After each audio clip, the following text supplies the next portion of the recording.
Dilbata kaleessaa waaree irratti gara White House'tti hiriiruu ka jalqaban dhalattoota Itiyoophiyaa fi Ertiraa akkasumas lammiiwwan Ameerikaa kanneen kumaan lakkaa'aman ta'uun tilmaamamee jira.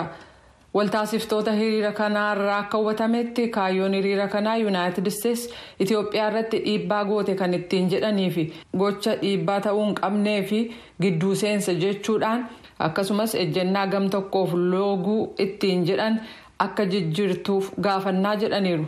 Keessumaa United States wal waraansa Itiyoophiyaa gama kaabaa eega jalqabame as kan mootummaa Itiyoophiyaa waliin wal falmaa jiru humnooti Tigraayiif caalchiftii jechuudhaan waltaasistoota hiriira kanaa keessaa tokko ka ta'an obbo Mokonnin Geetaachoo VOA'f ibsanii jiru.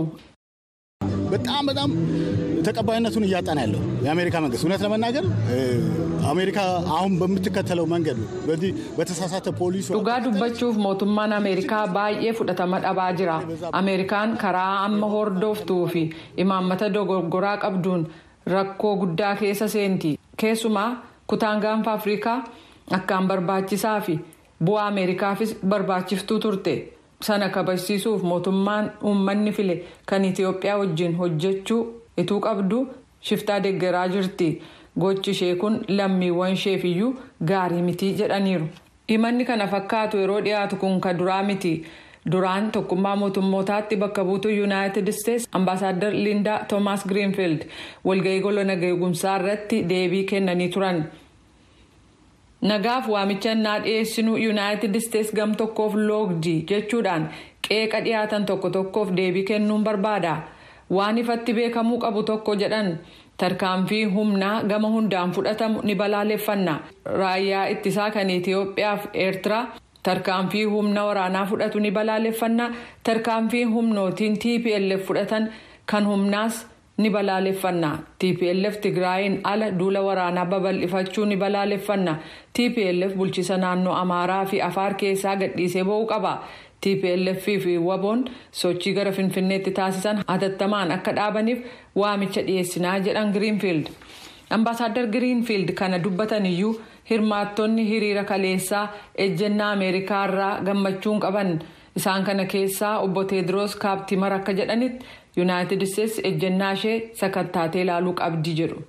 ኢትዮጵያውያኖች በተለይ እዚህ ዋይት ሃውስ መተን ለአሜሪካን መንግስት ኢትዮጵያውያን በፍጹም የነሱን ሂደት የማንቀበል መሆናችንና ሀገራችን ውስጥ ካለው መንግስት ጎን ቆመን ለነጻነታችን ለኢትዮጵያ ሕዝብ መብት lammiiwwan Itiyoophiyaa White House dhufnee deemsa mootummaa Ameerikaa kan hin fudhanne ta'uu keenyaa fi mootummaa biyya keenyaa cina dhaabbanne bilisummaa keenyaa fi mirga lammiiwwan Itiyoophiyaaf ka qabsaanuu fi murannoo qabaachuu keenya agarsiisuuf dhufnee jedhaniiru.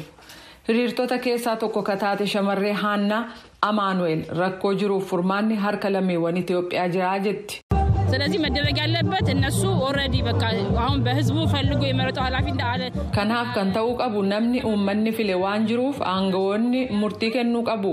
Hundi keenya gamaas gamanaas lammiiwwan Itiyoophiyaati. Jaalalli ni mo'a.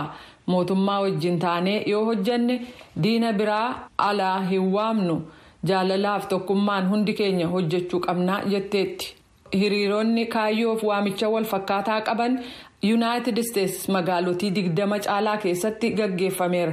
Walwaraansi waggaa tokko caalaa lakkoofsise dhaabatee gamni hundi mariif akka gatta'an gaafataa ka turte Ameerikaan walitti bu'insa kanaaf gama duula waraanaan furmaanni akka hin argamne ibsa baasaa turteen yaadachiiftee jirti.